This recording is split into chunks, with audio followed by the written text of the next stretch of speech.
This is Dr. David Turner in his teaching on the Gospel of John. This is session number 2, Introduction to the Gospel of John, Part 2, Historical and Textual Matters.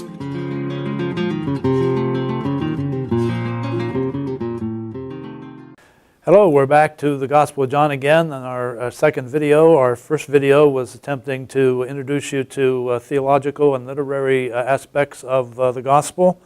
And now we're back to do a second introductory video, this time more on historical matters, how we got the Gospel of John, the historical setting of the text, and its how we got it today, textual criticism types of things. So again, we're wading in the pool of John and getting some of it, but we could drown in this. It gets very deep. So we're trying to introduce you to the things you need to be thinking about with this gospel, but we're hardly pretending that we're covering everything that needs to be said. So we echo what John said at the end of the book itself, that everything that needs to be said about the Gospel of John we can't say, or else the whole world would be filled with things that should be said about the Gospel of John. So we're just taking a few drips out of the ocean here today, and hopefully it will be useful to you in your life and ministry. So as we think about the historical setting of John and everything, I can't help but mention this fine book by Craig Blomberg on the historical reliability of John's Gospel. Craig has gone through and spoken about how much of John relates to historical setting, talked about some of the historical problems of the book. So it's a great overall resource on historical matters and the Gospel of John. So the first thing we want to discuss in relationship to the historical setting of John is the matter of its authorship. And to discuss the authorship of John, we speak about internal and external evidence. External evidence has to do with what we can know about the Gospel of John from people who have spoken about it in the early church. Internal evidence basically is what the book itself implies about who its author might have been. And so we start with the external evidence and just note that in the early church, as early as 2nd century, people like Irenaeus, Clement of Alexandria, Papias, as cited in Eusebius, who wrote during the 4th century, spoke about John and about its authorship and its setting and how it came to be. These writings, particularly the comment about Papias that Eusebius makes, are interesting in that they typically will relate John to the city of Ephesus in Western Asia Minor, and we'll speak about how John carried out the end of his life and ministry there. But Papias' statement is particularly interesting in that he refers not only to John the disciple, but John the elder. And so we have some exegetical problems with Papias, trying to figure out whether he was speaking about two persons, two different Johns. John the disciple as one individual and John the elder another. Not everyone looks at Papias in that way. Could be he's speaking about the same person, just using those two different titles for them.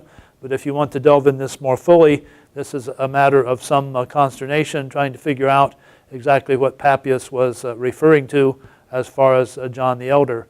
It appears to me, as a non-Johannine specialist, but someone who's just been working with John for some years, along with lots of other things, that the Gospel of John is certainly tied, at the very least, indirectly to John the Apostle, the disciple of the 12, and whether there was a Elder John or other Johannine associates who formed the nucleus of what has been called a Johannine community. I think we would want to say that the teaching in this book is Jesus as filtered through John, the member of the 12, the original disciple, and it is the gospel according to that tradition, the tradition that came from the Apostle John, one of the 12. What we can learn from internal evidence is basically that the author of this gospel was an eyewitness, someone who was one of the 12, one of the original followers of Jesus. When he says, we beheld his glory, he is affirming that he is one who has actually been there and seen the things that he speaks of. And of course we have other references to the beloved disciple in the Gospel of John, and the beloved disciple is the one who was the closest to Jesus and who reclined, as the text says in John 13, reclined upon Jesus' breast at the meal. We'll take some time to try to unpack what that meant in the ancient Roman three-couch arrangement called the triclinium later, but it's clear that internal evidence, whether you accept it or not, affirms that the person who wrote this book was a close personal associate, an intimate friend and companion of Jesus. So what we have in this book then, as the book concludes in chapter 21, is a reference to this individual, the beloved disciple, and the beloved disciple affirms that we know that his witness is true. He never really says what his name is, but he says, you know that I've been there and I have done that, and so I know what I'm talking about. So we're looking here at John chapter 21, verse 25. Jesus did many other things as well. If every one of them were written down, I suppose that even the whole world would not have room for the books that should be written. So he's making it very clear that he was a part of the early ministry of Jesus and knows that of which he speaks. Since he does not name himself, we have what we, I guess, could call an oblique testimony to authorship. Not a specific one that mentions the name of the author, but a very broad reference to someone who is a bit cryptically identified as the beloved disciple. And so we don't have a total anonymity when it comes to the author of the book. We have a sort of a qualified anonymity. And through the early tradition of the church, this somewhat oblique evidence that we have from the book itself, by the majority of the church at least, has been understood to be a reference to the beloved disciple as John, a disciple, a member of the original 12. When we think about the intended audience for the Gospel of John, there has been a big debate in gospel studies of late about whether John was written for the Gospel as a whole, were written for wide or narrower audiences. It has become the rage, I guess, in the second half of the 20th century of New Testament gospel scholarship from the standpoint of the discipline known as redaction criticism, to think that the authors of the Gospels redacted or edited their traditions that were available to them in a way that was specifically tailored to meet the needs of their respective communities. To some extent, then, these respective communities became the arbiters for how we would understand the content of the Gospel. So the theory then that the Gospel content was based on the community became sort of a vicious circle, and people like Richard Balcom, as we'll see in a moment, have spoken against that approach to the Gospels. But for a moment, let's just think about some of the thinking today about John's audience. Ancient tradition, the ones that we just mentioned on the previous slide, tend to put John at or near Ephesus, and the end of his ministry was carried out there. So his materials were written for the church in that particular region. Of course, it was circulated more widely in the church after that time when it was originally focused there in Ephesus. J. Lewis Martin and others have the theory that John was written for Christians, specifically Jewish Christians who were having difficulties maintaining their fellowship with synagogues across the diaspora. Because their allegiance to Jesus, they were being thrown out of the synagogue.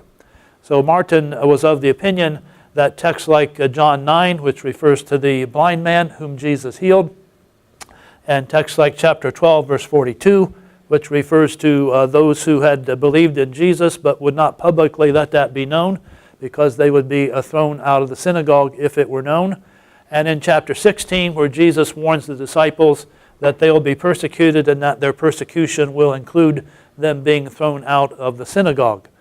So Martin believed that John was written for this group of Christians who were essentially being persecuted for their faith in Jesus, were being disfellowshipped from synagogues around the Western Asia Minor part of the world.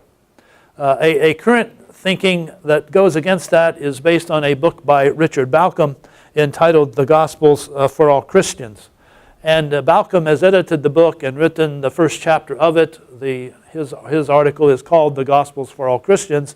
The book takes its name from his article.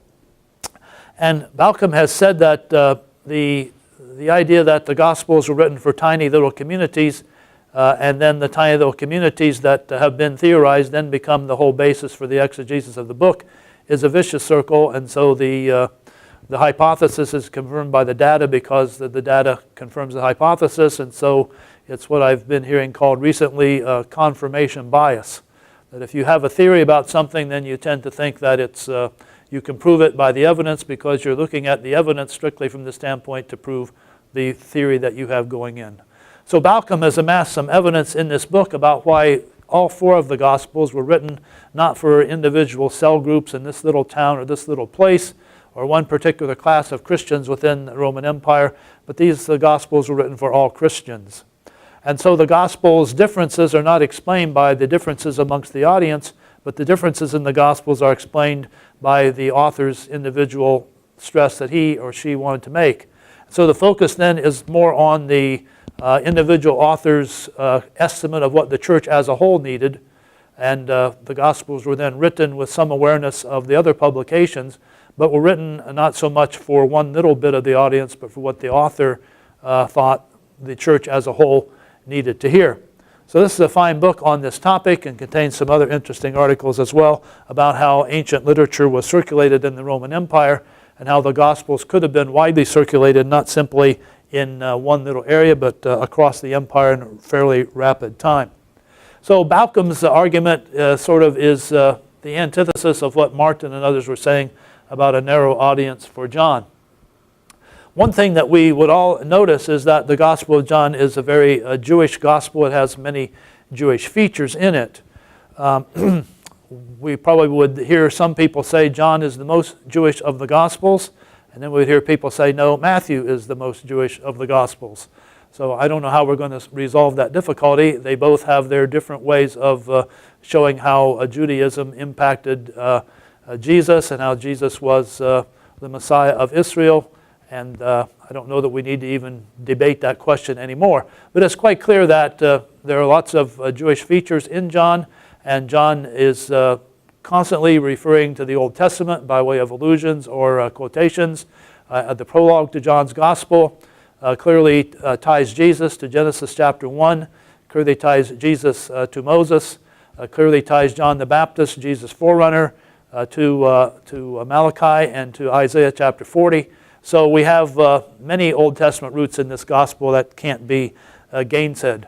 It's also likely that John wrote a bit later, that's the unanimous tradition, and that John was written perhaps as a supplement to the Synoptic Gospels.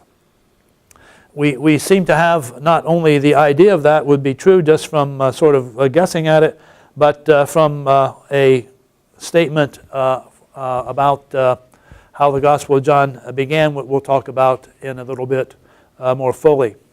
So most scholars today would think that the Gospel of John was written late in the first century, perhaps around 90 of the Common Era, CE. Some would date it a bit later. There is a school of thought, amongst them John A.T. Robinson, who tried to argue that John was written before 70. John was then dated very early. Not many people have followed him in that debate. We do have a sort of a terminus ad quem, that is a point to which John must have been written by this date, because we have the most early document from New Testament times was dated P52, typically around 125. Some dated earlier, some dated a bit later, but 125 I think is a fairly safe date for it. So it's pretty clear then that John was written and was in existence some decades before that, or there would not have been a manuscript of it that had been written at that later time. So by the mid-2nd century, John was quite well known. So how do we relate John to the Synoptic Gospels? So we ask questions here. How is it that John is so different from the Synoptics, and how is it that John in some ways is similar to them? So what are areas of common content between John and the Synoptics? What is their level of historical interest? What is their orientation to geography? How are they structured as literature? How do they tell the story? And finally, how do we look at their theological emphases and how do they differ? So I'm going to show you a slide now that I don't think you'll be able to see on the video, but I think you'll have access to this material in a way that you'll be able to see it in print and be able to see this better. Apologies for that, but it shouldn't handicap you too much. So the structure of the four Gospels can be laid out as a comparative chart.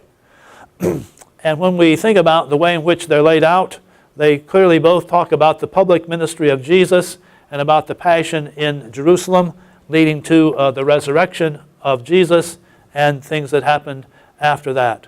So whether we're speaking of Mark or Matthew or Luke or John, we have this common interest in a Galilean ministry, a public ministry, and a time in Jerusalem, as well as the resurrection of what happened after Jesus was crucified.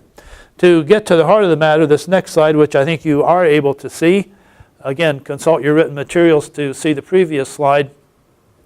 What we're noting about it is that both the Synoptic Gospels, Matthew, Mark, and Luke, as well as John, have a lot to say about Galilee and a lot to say about Jerusalem. The difference is that in the Synoptic tradition, Jesus is presented as having a ministry in Galilee that leads to a trip near the end of his ministry to Jerusalem, and then meeting the disciples again in Galilee after the resurrection. However, in the Gospel of John, things are quite a bit different. In the Gospel of John, you have Jesus moving from Galilee to Jerusalem very early on in chapter 2, then returning to Galilee, then returning to Jerusalem again, and back and back and back and forth. So things are not quite moving the same. Jesus is traveling a lot back and forth in Gospel of John. So we note one thing that stands out about this that's quite amazing is that the event which the Synoptic tradition places near the end of Jesus' ministry, when he arrives in Jerusalem, he has the temple incident where he clears out the money changers. That incident occurs at the beginning of John's Gospel. So students of the Gospels have lots of debates about how that works, how to understand when that actually happened. And evangelicals who believe it did happen take two different approaches to it, either thinking that Jesus actually had cleared the temple twice. And I think more people would think that he only did it once. Of them, the majority would say the Synoptic Gospels preserve the historical origin of it. And John has put it early on in Jesus' ministry as a thematic, topical type of thing to show Jesus' problems with the Jewish leaders early on in his ministry and not to postpone that incident until the end. So this is a debatable point. We're speaking at this point here just trying to understand the matter of how the Gospel of John tells the story, not so much about the exact way we need to understand this one particular matter. So the gist of it is that John's focus on geography is very different than that of the Synoptics. In John, Jesus is in Jerusalem early on, goes back to Galilee, goes back to Jerusalem, goes back to Galilee, goes back to Jerusalem again, and then finally takes a bit of a brief hiatus in east of the Jordan before coming back to heal Lazarus and to have what we've called in the Synoptic tradition usually the triumphal entry. So how much of John is actually found in the Synoptics? We commonly hear that only 10% of John is found in the Synoptic tradition. This is pretty much a settled thing that everyone would agree on. So to put it another way, only about 170 of the 778 total verses in John have material that overlaps with the Synoptics. Here we're not even talking about exact verbatim wording agreement, just overlap in the sense that they're covering the same sort of material and telling you the same story. So if we will, take a moment here just to run through the material that does overlap in John and the Synoptics. So the testimony of John the Baptist to Jesus is very different in John than it is in the Synoptics, but the gist of it, I think, is very, very similar. So in John chapter 1, verses 19 to 28, we have reference to John's testimony to Jesus. We have the matter of Jesus clearing out the temple early on in John, later on in the Synoptics, but it is material that is in common. The healing of the official's son is likely the same incident in John 4 as we find in the Synoptics. Jesus feeding the multitude in chapter 6 is the only miracle that occurs in all four Gospels. Jesus walking on the water right after that is also found in Matthew and Luke. The plotting of the Jewish leaders to kill Jesus, obviously found in the synoptic tradition. Pardon me. The anointing of Jesus at Bethany, what we call the triumphal entry, Palm Sunday, Jesus predicting Peter's denials, Jesus being betrayed and arrested, Jesus before the high priest, Peter's denials of Jesus while all that's going on, Jesus appearing before Pilate, Pilate sentencing Jesus to death, Jesus being crucified and dying, obviously in all four Gospels, his burial, his resurrection, and his post-resurrection appearance to the disciples. All these things are in common. Pardon me, I have to get a drink.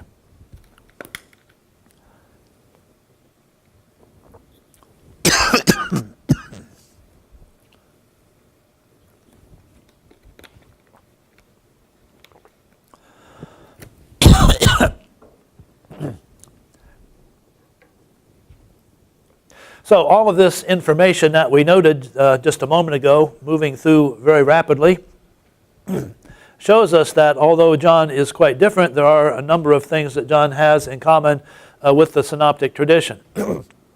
This was debated and known even in ancient times. So we have this famous quotation from Clement of Alexandria from the 2nd century, written about by Eusebius in the 4th century.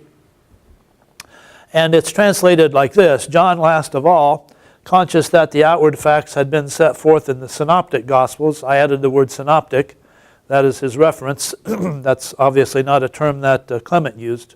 The outward facts had been set forth in the Gospels. He was urged by his disciples, and being divinely moved by the Spirit, he composed a spiritual gospel. The translation plays on the term outward and spiritual for the ways the two Gospels are described.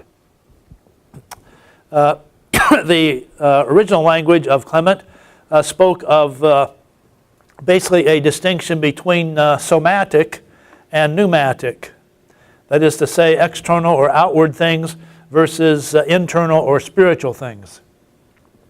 So many of us in the evangelical tradition are not exactly pleased with all of the hermeneutics that came out of Alexandria in Egypt, such as that of Origen and Clement and folks of their ilk. And many of us would tend to prefer the Antiochian type of hermeneutic of people like Chrysostom. But they have put their finger on something here that everybody has to acknowledge, whether you like the terminology or not. So maybe you would not want to compare John to the synoptics by speaking of the difference between the somatic, the outward, the corporal, versus the internal, the spiritual. Maybe you don't like that way of thinking about the terms, but there is something here that we do need to think about and consider, that if this historical setting of this is true, and that John indeed was writing as a supplement to the synoptic tradition, he clearly did not want to just reiterate that type of perspective again. So John is much more selective, evidently, than the synoptic tradition was in picking out specific things from the life of Jesus and people that he met in order to promote the idea that people needed to see his signs and trust him and come to life by faith in him. This, of course, would be more narrow than the synoptics, which have more of a focus on the kingdom of God and broader things and the teaching of Jesus. So when we look at the Gospel of John and think of it as the spiritual gospel, it seems to me that we're struck with it right away, whatever we want to use the word spiritual or not, with the way John begins with the prologue and ties Jesus as the creator in the book of Genesis. The way the Gospel of John begins to use language that is metaphorical in nature. Nicodemus has difficulty in understanding what Jesus means when he tells him he needs to be born of water and the Spirit. As early as chapter 2, even before Nicodemus, Jesus has spoken of the destruction of the temple, speaking of the destruction of his body. When Jesus meets the woman at the well in John chapter 4, he offers her living water. She, of course, doesn't quite understand how that works until it's more carefully explained to him by her. So John's use of metaphorical language, his use of symbols, his intentional double meanings that he uses, I think, are perhaps what Clement was trying to get at when he spoke about John as the spiritual gospel. And I think this is a very provocative comment, one that helps us understand what's going on in Gospel of John and helps us explain how John is so different from the synoptics in many ways. So if we move on then to one of the differences, which is the area of geography, and just try to get a handle on the Gospel of John and geography, the main difference is that Jesus moves back and forth multiple times between Galilee and Jerusalem in John, as opposed to the way it's presented in the Synoptic Gospels. In addition, John has much to say about the various Jewish feasts that Jesus attends in his Gospel, and this leads him then into telling us almost inadvertently that Jesus' ministry was 3 years long, because there are 3 different Passovers that Jesus attends in the Gospel of John. We would not have known that just by reading the synoptic tradition. So if you are oriented then toward Israel and Palestine and the way in which the land is laid out in the regions, if not, then quickly we'll note that Jesus is, of course, from Galilee, and he spends time in Samaria, which is an intermediate area between Galilee and Judea. And of course, much figures then in Jerusalem. Assuming then that you are familiar with this general layout of the land, we flip the map on its side and have an eastern orientation.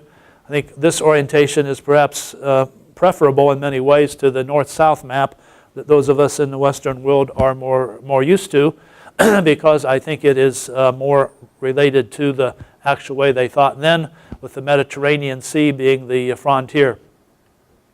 So we have the Sea of Galilee up here in the north, with the light and the shading. I'm not sure how well you can see it. Sea of Galilee. Much of John is occurring around this region.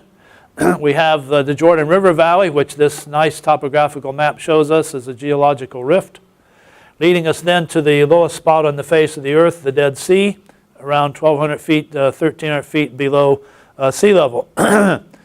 Nazareth, where Jesus is born in the synoptic tradition and mentioned also in John, is up here in this region of Galilee, west of the Sea of Galilee. Jerusalem, of course, down here in the south on the main mountainous ridge that comes up from the Jordan Valley. From that perspective, 2,700 feet or so above sea level, 1,300 feet below sea level here. So quite a bit of distance here in 15 miles coming up a couple thousand feet. That's quite a steep travel. Imagine walking it or riding a donkey up that area. So we're only talking about 50 miles or so between Nazareth and Jerusalem. So those of us who live in the West, at least, with rather large countries and lots of elbow room in the world, are first impressed when we go to Israel about how small it is. Thinking more about Jerusalem then, various events in the Gospel of John occur in and around Jerusalem, such as Jesus healing the paralytic at the pool of Bethesda, which is probably here to the north of the temple. The pool of Siloam being down here at the southern end of the lower city. The Temple Mount being here. The fortress Antonia, the Roman fortress, here at the northwest corner of the temple. Many people think that the Last Supper of Jesus was in the upper room, which is in a place today that they call Mount Zion, which is not what the Bible calls Mount Zion. Mount Zion in the Bible is the city of David, over here just south of the temple. Later on, Mount Zion became applied to the western hill over in this region. So the Mount of Olives being the mountain roughly north and south ridge to the east of the old city, and on the other side of the Mount of Olives off the map, likely where Bethany was, where Jesus spent time with Lazarus and his family. Garden of Gethsemane, traditionally located just east of the temple. Somewhere right in there, I suppose, can be established in ancient times as well. A great deal of debate about where Jesus was crucified. We have today the tomb that General Gordon thought he established, called Gordon's Calvary and the Garden Tomb, north of the current Damascus Gate, whereas in ancient times the city wall probably was down around here. So the Church of the Holy Sepulchre, perhaps not a spot that Protestants all relish. Historically, the tradition for this being the site of Jesus' burial, much more solid than anything related to this site up here at the so-called Garden Tomb. Another part of the tradition of Jesus in Jerusalem is the matter of the Via Dolorosa, the way of sorrows that after Jesus was condemned by Pilate, where he went to the cross. If you go to Jerusalem today, you can walk and look at the various stations of the cross that have been traditionally added since New Testament times. And they take you basically from the Fortress Antonia area of Jerusalem, the northwest corner of the old Temple Mount, essentially west and a little bit south to the Church of the Holy Sepulchre. Difficulty with that is that it assumes that Jesus was actually on trial at the Fortress Antonia, when in fact it may be more likely that Jesus' trial before Pilate was in the palace of Herod, where the Roman provincial governors seem to have hung out when they came to Jerusalem, which is just to the south, the ruins of it today, just to the south of the present Jaffa Gate into Jerusalem. So it seems to most people today more likely that Jesus' time before Pilate would have been in the area of Herod's palace, so the Via Dolorosa, whatever you want to call it, would have probably been more of a northerly trip than something that came essentially to the west from the Fortress Antonia to there. So here's where current church tradition diverges to some extent, probably from what's most likely historically. So the Temple Mount being here, the upper room traditionally being over in this area, the Garden of Gethsemane, traditionally speaking, right here with the olive trees, the site of the crucifixion and burial of Jesus. Well, that's something we're not that sure about. Tradition would help us probably more with the Church of the Holy Sepulchre than with Gordon's Calvary. Moving then from just historical geographical matters to textual matters, how did we get the Gospel of John? The most early manuscript that we have pretty much of the New Testament at all, let alone the Gospel of John, is Papyrus 52.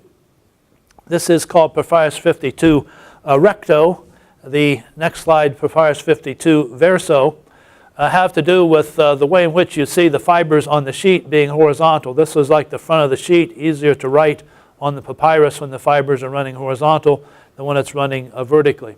So this is a small scrap relating to John chapter 18, verses 31 through 33, and they're just bits of it which are still available.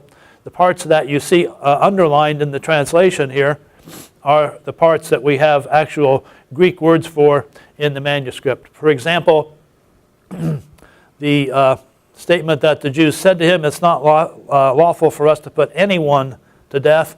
Here's the word anyone in Greek, oudena, sort of a double negative in Greek that's not provided in the English translation. This means no one in Greek, actually. So we have hina in order that, ha, la, so this will be the word logos word, and of course the rest of the word logos is gone. So we have in order that the w, and that's all we have in the manuscript.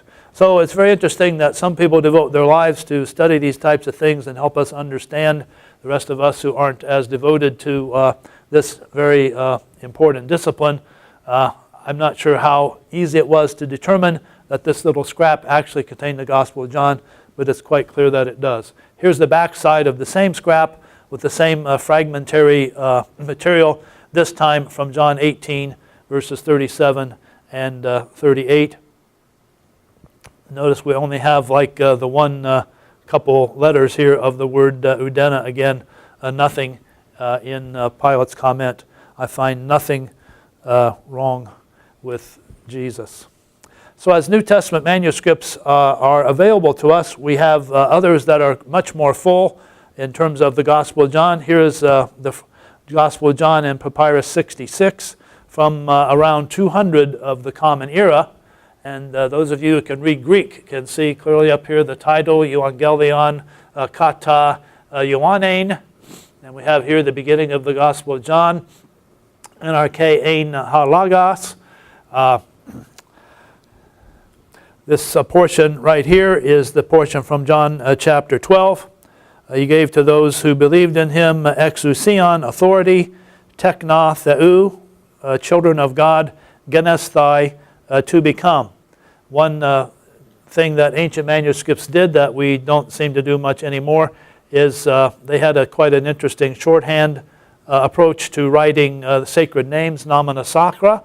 This is the first and last letters of the genitive form of the Greek word for God, theos, and genitive theou. So in order to save space and in order to highlight these sacred names, they would take the first and last letter, in this case the theta and the upsilon, put a bar across the top to show that this was a sacred name, a special name, and in addition to that, save a little space, save a little papyrus in the process. Today we throw away lots of paper, unfortunately, fill up the landfills with it. In ancient times it was quite precious. Moving then to a next generation, I guess you could say, of Greek manuscripts of the New Testament. We're now looking at Codex Vaticanus, which is probably 150 years or so later than the previous manuscript we were looking at.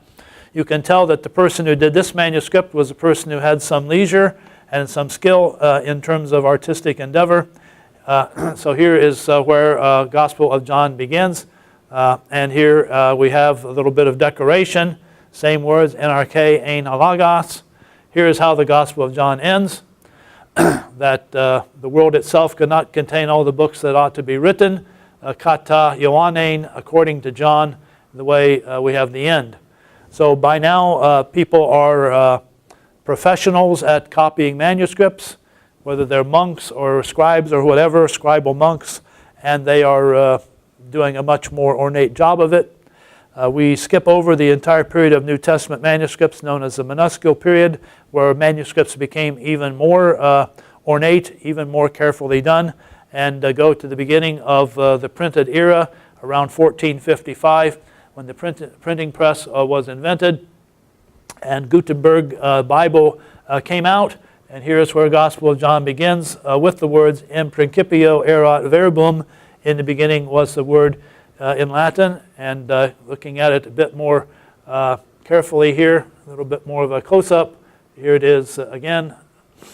A verbum erat apud Dei, word was with God, et Dei erat verbum, and God was the word, 1455. So up to the time of the printing press then, New Testament manuscripts were copied by hand, and we have so many thousands of them that we have, you could say, an embarrassment of riches when we talk about all the different variations in the manuscripts. There are three that perhaps are most notorious in the Gospel of John. There may be others that could be added here, but it might be wise for us just to take a moment to spend some time introducing the textual questions with these manuscripts. First of all, in John chapter 1 and verse 18, at the end of the prologue or preface to the Gospel of John, we have the amazing statement that is made about Jesus. No one has ever seen God, the one and only. The next word in most versions is Son. Others will have God. So how do you like to read it? No one has ever seen God, but the one and only God. Or do you read the one and only Son? Let's try it both ways. No one has ever seen God, but the one and only Son, who is himself God and is in closest relationship with the Father, he has made him known. This is from the NIV. But if you're looking at the NIV, and in certain editions will give you some marginal readings with textual variants, it will say, no one has ever seen God, but the one and only God, who is himself God, and in closest relationship with the Father, he has made him known. When we look at the external evidence for this question, we also compare it with the internal evidence. When it comes to textual criticism, external evidence has to do with the manuscript tradition. What do the ancient manuscripts say in this regard? And in fact, they have both readings. Some manuscripts have the word huios, some have the word theos here. In Greek, both are four-letter words, upsilon iota omicron sigma versus theta epsilon omicron sigma. And so they abbreviated the names with the bar across the top like we just looked at in the previous slide. And so we're talking about two letters here. In the manuscript, it would have either said upsilon sigma or it would have said theta sigma. And so your question then relates to one letter in Greek, whether the letter in question was an upsilon or a theta. Huios or theos, abbreviated upsilon sigma or theta sigma. In terms of the external evidence, the manuscripts that we have, the more ancient ones typically have the phrase only God, have the word theos there. The more recent manuscripts, although there are many of them, the minuscules typically read Son rather than God. Textual critics also raise questions about these readings and try to understand which was more likely original in terms of what they call internal evidence. The question would be, what would John most likely have written? And if John had most likely written one thing, then would that explain how we got these other readings? So two things. What would most likely have been written given his tendencies elsewhere? And which reading best explains the origin of the other readings? So we know that John has used the terminology monogenes, one and only. Some translations have it only begotten with the word son in texts like John chapter 3, verse 16. I think in 1 John as well. This would be the only time that the phrase monogenes theos, one and only God, occurs. So you say, well then it must be quite likely that he would have written one and only Son. Well, perhaps in thinking of it that way, that's true. But who would have intentionally changed one and only Son to one and only God, since we have a very common Johannine expression here? In that respect, one and only God better explains why someone would have said, well, that's a bit odd, that's unusual. Someone must have miscopied. Let's change the word theta, the letter theta, back to upsilon, so we'll have one and only Son. So one and only God, in that respect, much better explains the arising of the reading one and only Son if we had an intentional change. But there's always the possibility as well that what happened was unintentional, and a scribe who didn't know his Greek that well, or was, I don't know, maybe half asleep because they'd eaten too much for lunch, or whatever, would have perhaps just unintentionally just blown it and written upsilon sigma instead of theta sigma, or vice versa. The nice thing about this one is that either way, they both speak in a very high way of Jesus as the Son of God, in a way that befits the chronology, the high theology of John. If we accept the alternate reading that the text actually says one and only God, maybe we should punctuate a bit differently as well. So we might read the verse, no one has ever seen God, but the one and only, comma, God, comma, who is himself God and is in closest relationship with the Father, comma, he has made him known. Whatever you think about that, just be aware that that is a discussion and a debate, and you can delve more into it in future times. Another interesting textual variant in the Gospel of John occurs in John chapter 5 with the healing of the man at the pool of Bethesda. There was a thought going on at the time, evidently, that an angel was active in stirring up the waters of the pool, and that when the pool was stirred up that way, the water was bubbling or there were waves or whatever, that the first person who was able to get in was going to be healed. So as you read the account of the story, it reads something like this. Sometime later, Jesus went up to Jerusalem for one of the Jewish festivals. Now there is in Jerusalem near the sheep gate a pool which in Aramaic is called Bethesda, which is surrounded by 5 covered colonnades. Here a great number of disabled people used to lie. The blind, the lame, the paralyzed. In the NIV that I'm reading, and in most current English versions, it will skip from there to verse 5. One who was there had been an invalid for 38 years. But there is a longer reading of the passage, which you'll notice in the King James Version, that has some additional material in verse 4. Here a great number of disabled people used to lie. The blind, the lame, the paralyzed. Here's the additional part. And they waited for the moving of the waters. From time to time, an angel of the Lord would come down and stir up the waters. The first one into the pool after such disturbance would be cured of whatever disease they had. One who was there who had been an invalid for 38 years. When Jesus saw him lying there and learned he had been in this condition for a long time, he asked him, "Do you want to get well?" "Sir," the invalid said, "I have no one to help me get into the pool when the water is stirred. While I'm trying to get in, someone goes ahead of me." So the question is whether this matter of the angel stirring up the water was something that actually was true and actually was happening, or whether this was just a popular mythology, a popular fable, an idea that people had. After all, they're trying to grasp for whatever hope they might have of being healed, and they had this popular view that angels did this sort of thing. So when we look at this text, whether we have this longer reading with the expansion at the end of verse 3 into verse 4, again, from the standpoint of the external evidence, there are fewer manuscripts which have the shorter reading that doesn't mention the angel stirring the water than there are manuscripts which have the reading. But the manuscripts which have the reading are not nearly as ancient. So we have fewer yet more ancient manuscripts which omit the longer reading. We have more manuscripts, but they're quite a bit more recent, which include it. Textual scholars typically prefer the more ancient testimony, all other things being considered.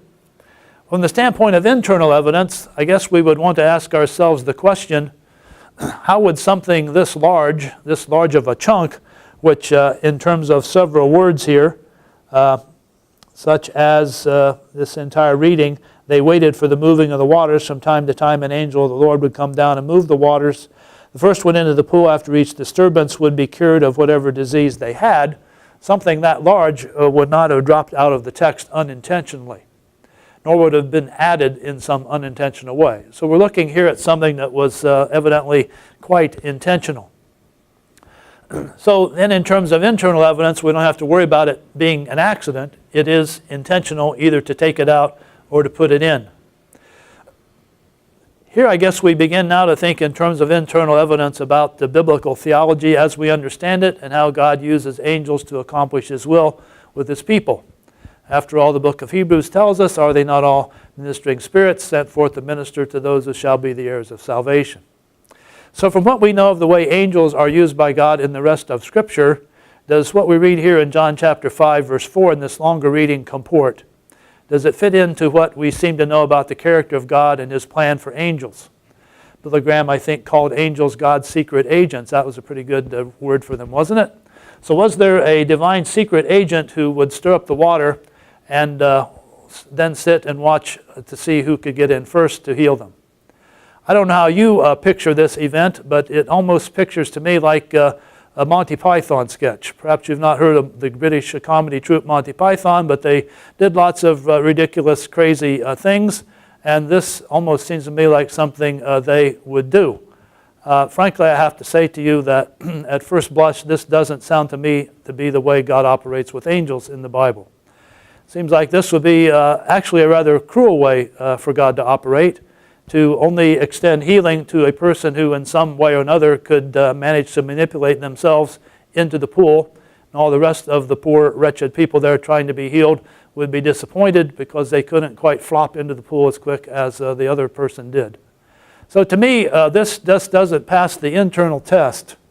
It doesn't seem to me that from the standpoint of internal evidence that this is really what God would have wanted written in His Word. So it's possible that this would have been a matter of some marginal note that was added that later made its way in. Some scribe who was writing it wrote a note in the margin to the effect that this is why they were waiting. They did have this popular superstition. This is what they thought.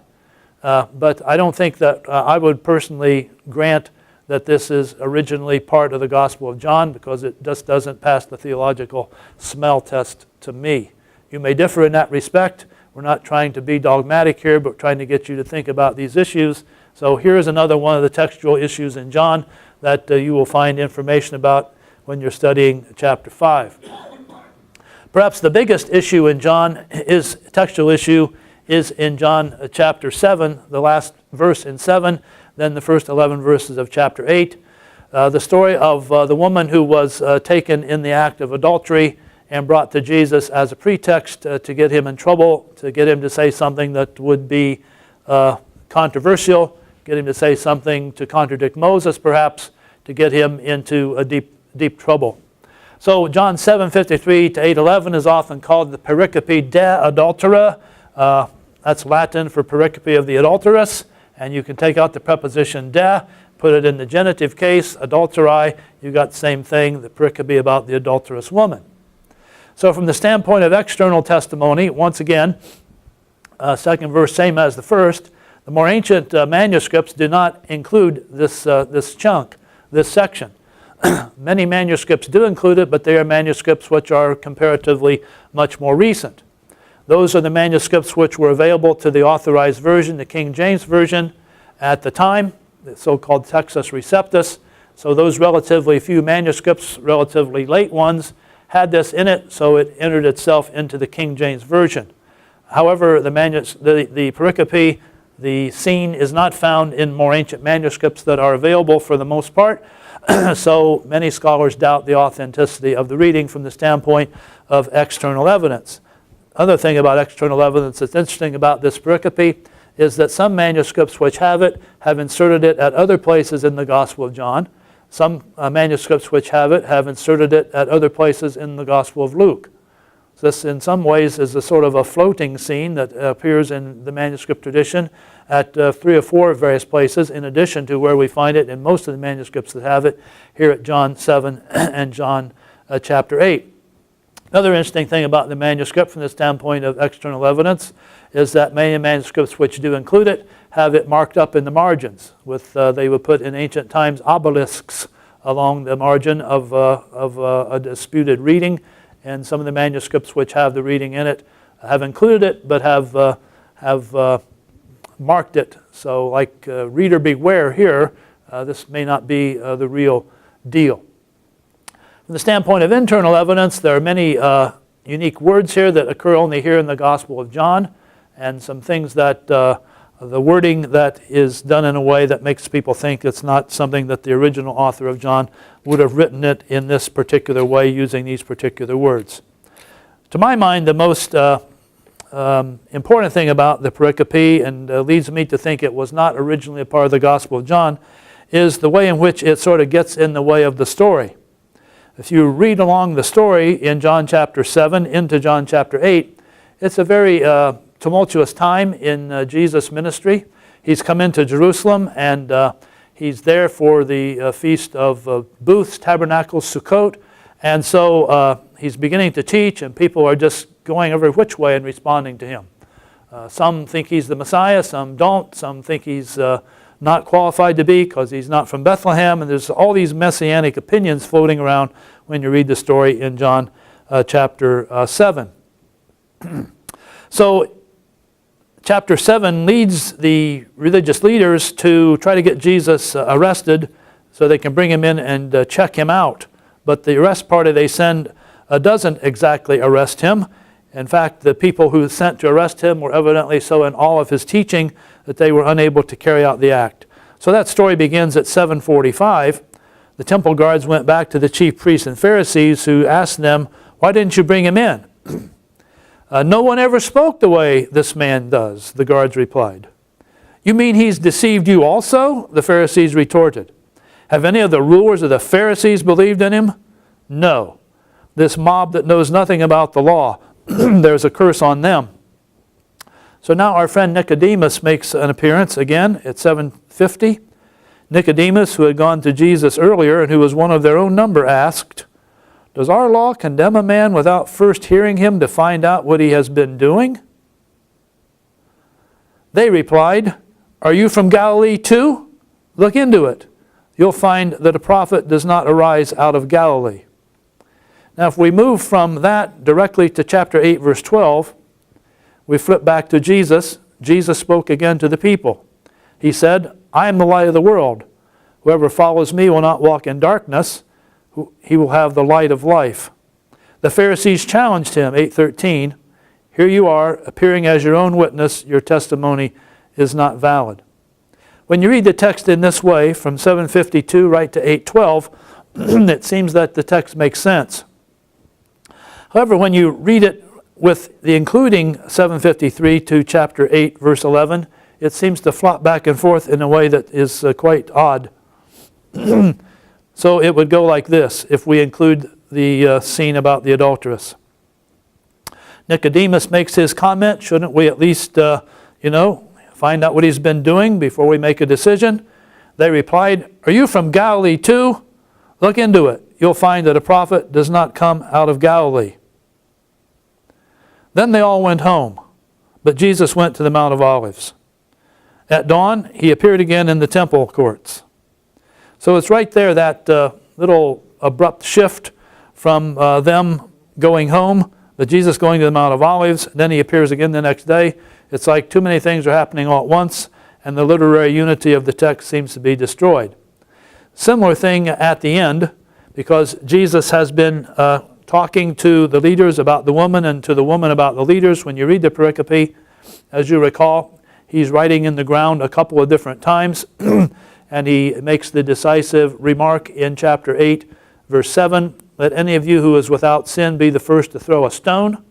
And then he writes on the ground again. People gradually begin to mill about and walk away till only Jesus and the woman are left. They're the only two people there. Everyone else has gone, according to chapter 8, verse 9. At this point, Jesus straightens up and says to the woman, where are they? Has no one condemned you? She says, "No one, sir." "Then neither do I condemn you," he says. "Go and leave your life of sin." Verse 12, when Jesus spoke again to the people. What people? People all walked away. Nobody is there anymore, just Jesus and the woman. So again, it seems like there is a bit of an abrupt shift, not only from 752 into the pericope, but also as you move out of this pericope into the rest of the gospel from chapter 8, verse 11, into chapter 8, verse 12. So for this reason, external and internal evidence alike, most scholars, I think, have concluded that 753 to 811 does not really fit in this portion of the Gospel of John. It was not originally a part of the text. So in this respect, it's like the pericope we just looked at in chapter 5, verses 3 and 4. However, internal evidence in the wider sense of thinking about how this comports with other teaching of Jesus is quite different here in John chapter 7 and 8 than it is back in chapter 5. Many people, when they read John 7 and 8 and read the story of the woman taken in adultery, conclude that Jesus was really sounding like himself here. This is the sort of thing that does comport and fit in with the theology of Jesus as we know him elsewhere in Scripture. Not a person who would compromise on sin, but a person who is merciful to sinners.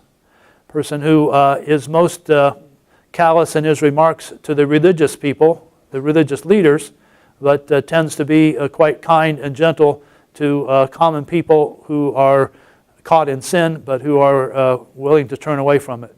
So these concluding words of Jesus to the woman, "Has anyone condemned you? No, then neither do I. Go now and leave your life of sin," seems like the perfect mixture, the perfect blend, the perfect way of balancing justice and grace, perfect way of holding a high standard, but also exhibiting forgiveness to someone who is willing to turn away from sin.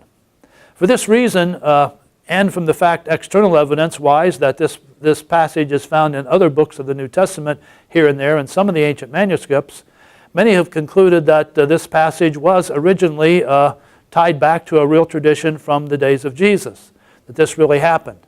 So then this pericope would be a text that has circulated around the early church, along with other traditions of Jesus, never really finding itself a home in the original writings of the New Testament, but eventually finding itself into like second or third generation of the copying of New Testament manuscripts.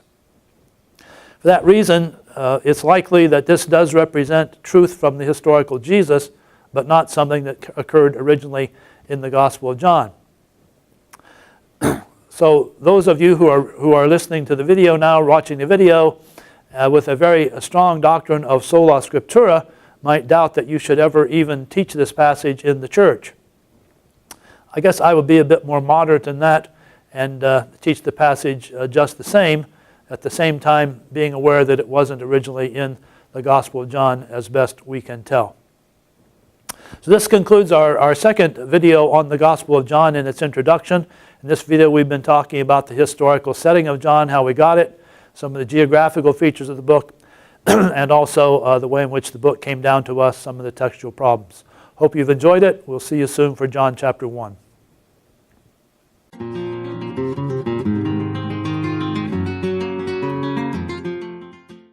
This is Dr. David Turner in his teaching on the Gospel of John. This is session number 2, Introduction to the Gospel of John, Part 2, Historical and Textual Matters.